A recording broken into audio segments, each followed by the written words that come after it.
Bismillahirrahmanirrahim. Assalamualaikum warahmatullahi wabarakatuh.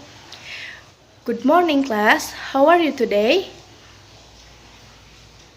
I'm fine, thank you. Alhamdulillah. I hope you are always in good condition, always keep healthy and always keep spirit. Meskipun kali ini kita tidak bisa bertatap langsung, Ibu harap kalian tetap semangat ya. Dan kali ini kita akan belajar dengan metode e-learning. Kalian jangan lupa berdoa semoga wabah ini akan segera berlalu dan kita bisa bertemu kembali di kelas. Amin. Okay, before we are starting our lesson today, let's pray together. Pray begin.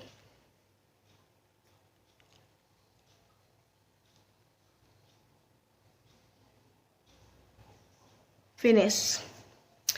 Okay.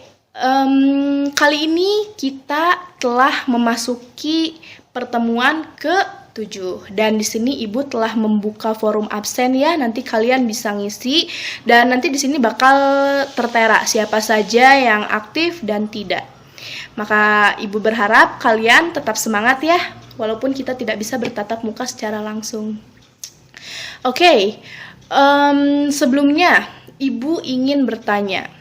Are you remember about this material that had been studied last week?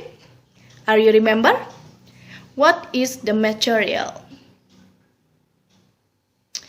Yes, that's good. In the last weeks, we are learn the material is recount text. Okay. Can you tell me what is the meaning about the recount text? Yes, that's good. Recount text. Okay, I want to explain in bahasa ya. Di sini, recount text adalah jenis teks yang dalam bahasa Inggris berfungsi untuk menceritakan suatu cerita. Menceritakan tentang suatu cerita atau sebuah tindakan atau sebuah kegiatan yang biasanya recount text menceritakan tentang pengalaman seseorang. Oke, Ibu ingin memastikan bahwa kalian tidak lupa dalam materi-materi sebelumnya dan Ibu akan memberikan satu pertanyaan lagi. Apa sih fungsi recount text itu? Are you remember? Yes, that's good. Fungsi dari recount text adalah untuk menghibur pembacanya dan di dalam recount text itu tidak terdapat konflik sehingga memiliki fungsi utama yaitu untuk menghibur pembacanya. Seperti itu. Yes, today kita udah memasuki pertemuan ke-7 dan kita hari ini akan mempelajari chapter 3. Are you remember about the material that will be learned today? Yes, that's good. That's good. Hari ini kita akan belajar tentang descriptive text. Yes, descriptive text. Apa sih descriptive text itu? Oke. Sebelum memasuki ke materi kali ini, di sini Ibu mempunyai 4 gambar yang dimana gambar sebuah tempat pariwisata. Yang pertama ada Monas, yang kedua ada Borobudur, yang ketiga ada Candi Prambanan, yang keempat adalah Pantai Kuta Bali. Nah, Ibu ingin kalian melihat gambar tersebut dan menurut kalian bisa nggak sih menggambarkan apa aja yang tertera dalam gambar, apa poin-poin penting yang terdapat pada gambar tersebut. Apakah menurut kalian tempatnya baguskah? Apa menurut kalian tempatnya kurang bagus, tempatnya indah, menarik untuk dikunjungi, atau kalian ingin mengunjunginya? Nah, seperti itu. Itulah yang dinamakan descriptive text. Oke, sebelumnya Ibu ingin bertanya lagi. Apa sih descriptive text? Kalian pernah dengar gak istilah descriptive text? Nah, ya. Oke, kali ini Ibu akan menjelaskan apa itu descriptive text secara umum ya. Nah, jadi descriptive text adalah sebuah teks yang berfungsi untuk mendescribe atau menjelaskan suatu objek menurut bentuknya, sifatnya, fungsinya, dan lain-lain. Dan fungsi utama dalam descriptive text adalah untuk menjelaskan dengan baik tentang suatu hal yang bisa berupa seseorang, tempat, hewan, benda, dan lain-lain. Nah, itu pengertian descriptive text secara umum. Oke, in the next step we are learn about descriptive text. Jadi di sini Ibu mempunyai PowerPoint dan di sini Ibu akan menjelaskan lebih rinci apa itu, what is the meaning about descriptive text. Oke, in the slide 1 ya, kalian bisa lihat di sini what is descriptive text. Descriptive text is a kind of text with a purpose to give information. The context of this kind of text is the description of particular thing, animal, person, or others. For instance, our pet or or a person we know well. Jadi, descriptive text adalah sebuah teks yang memiliki tujuan untuk memberikan suatu informasi. Konteks teks dalam teks ini adalah untuk mendeskripsikan tentang hal tertentu seperti hewan, orang, atau orang lain seperti yang tadi Ibu jelaskan ya. Dan di sini misalnya hewan peliharaan kita atau orang yang kita kenal dengan baik. Kemudian di sini the social function of descriptive text is to describe a particular person, place, or thing. Jadi fungsi sosial dalam descriptive text adalah untuk menggambarkan seseorang, tempat, hewan, benda, dan lain-lain seperti itu. Kemudian the next step, this is a generic structure. There is 2 points about generic structure. There is number 1 is identification and number 2 is description. Jadi, identification itu berfungsi untuk memperkenalkan kepada pembaca tentang objek yang akan kita jelaskan di paragraf pertama, sebelum kita memberitahu lebih rinci tentang objek tersebut pada paragraf selanjutnya. Dan yang kedua, description. Description itu letaknya berada di paragraf kedua dan berisi tentang sifat-sifat yang berada pada objek yang dikenalkan pada paragraf pertama. Seperti itu. In the next slide, this is a language feature. Jadi, ada beberapa poin yang terdapat pada language feature dalam descriptive text. Jadi, sebelum Ibu menjelaskan poin-poinnya, di sini kalian bisa baca descriptive often use be and have tense, which is often used is simple present tense. Do you know about simple present tense? Ya, simple present tense adalah bentuk tenses yang digunakan untuk menjelaskan sesuatu yang terjadi pada saat ini atau present pada suatu spesifik waktu. Jadi, simple present tense dengan descriptive text itu saling berkaitan. Maka dari itu, di sini poin selanjutnya ada grammatical feature. Nah, ada 1, 2, 3, 4, 5 poin grammatical feature di sini. Yang pertama, focus on specific participant. Kalian tahu apa itu focus on specific participant? Contohnya seperti apa? Apakah kalian tahu?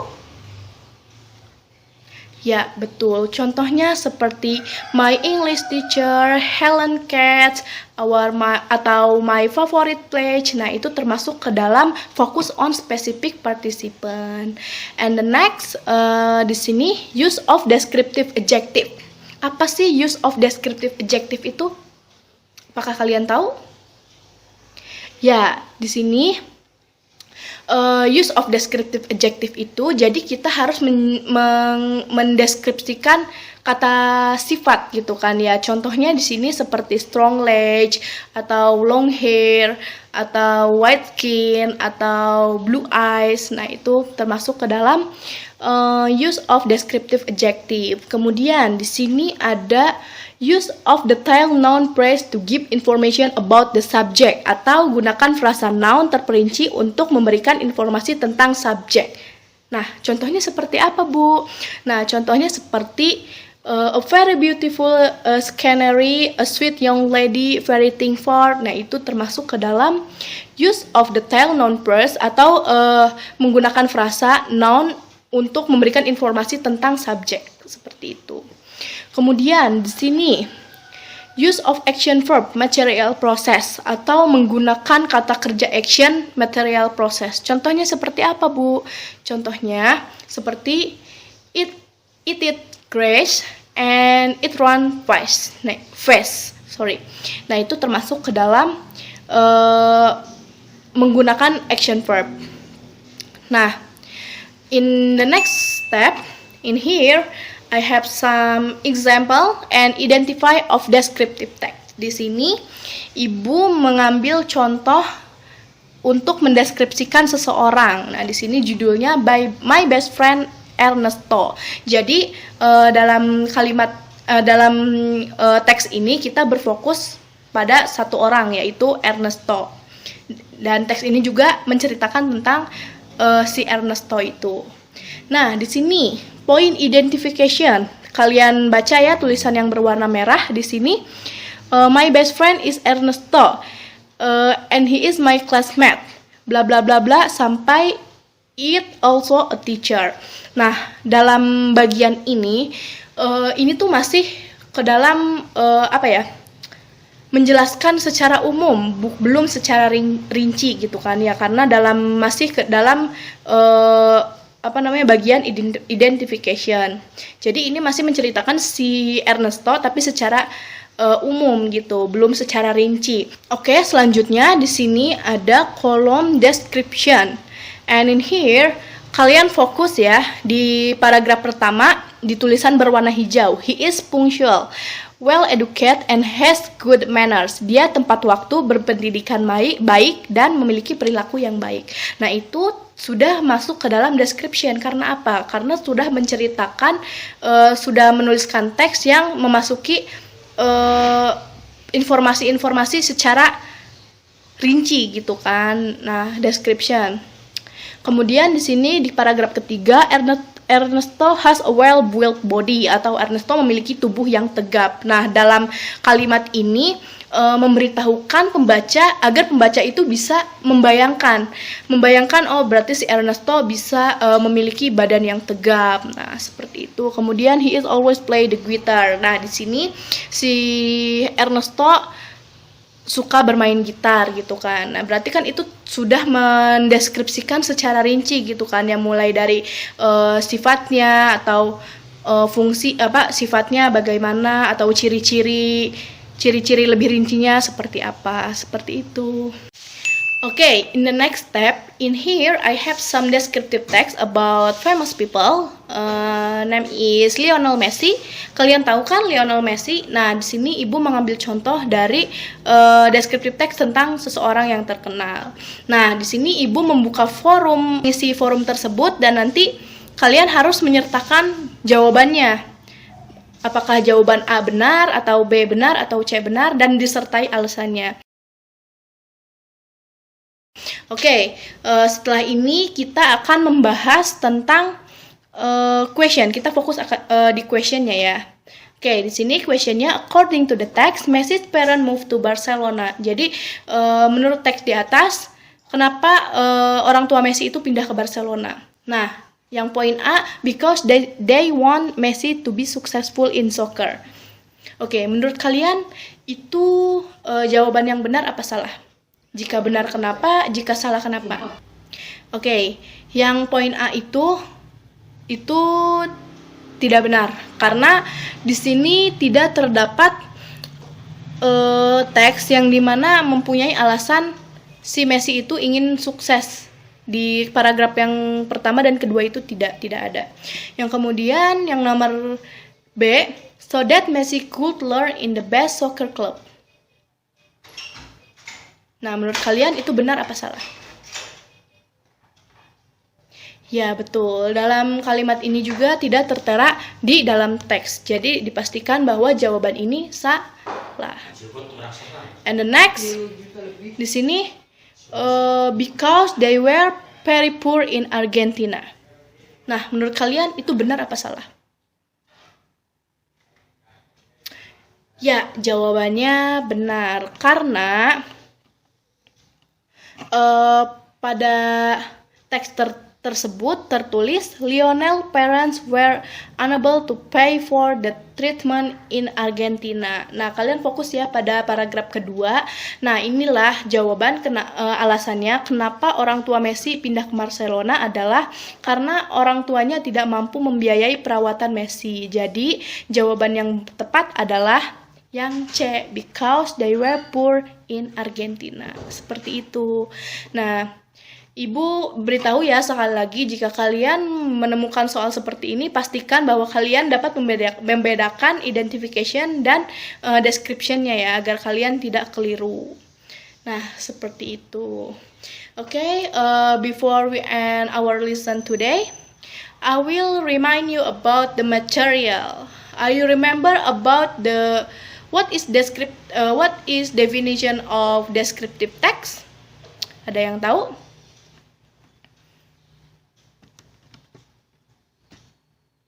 Ya, betul.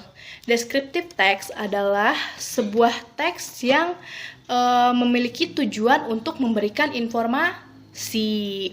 Nah, seperti itu. Kemudian, pertanyaan selanjutnya, sebelum Ibu mengakhiri pelajaran kita kali ini, materi kita kali ini, Ibu ingin memastikan, what is generic structure about descriptive text? Ada berapa poin? Apa saja? Ya, betul. Ada 2, yaitu identification dan description. Nah, kemudian, grammatical feature-nya ada berapa jenis? 1, atau 2, atau 3, atau 4, atau 5? Ya, betul. Ada 5, yaitu focus on specific participant, use of descriptive adjective, use of the tail noun phrase to give information about the subject, and use of action verb. Maaf, ada 4 ternyata guys. Jadi ada 4, diingat-ingat ya, bisa kalian catat di buku kalian masing-masing. I think this is enough for me, and if you have a question for me, you can chat me in WhatsApp, okay? Nah, jika kalian belum mengerti apa yang Ibu sampaikan, kalian bisa tanyakan langsung kepada saya.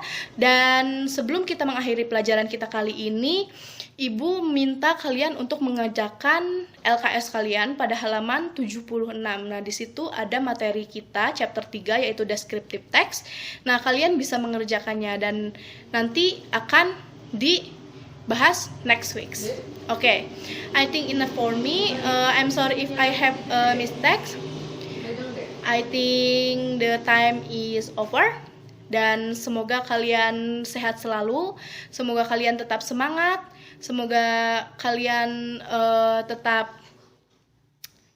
semangat ya, walaupun kita tidak bertatap muka secara langsung. Ibu akhiri, semoga pelajaran kita kali ini bermanfaat untuk kalian dan semoga kalian bisa memahami apa yang Ibu sampaikan. Oke, Ibu akhiri. Wassalamualaikum warahmatullahi wabarakatuh.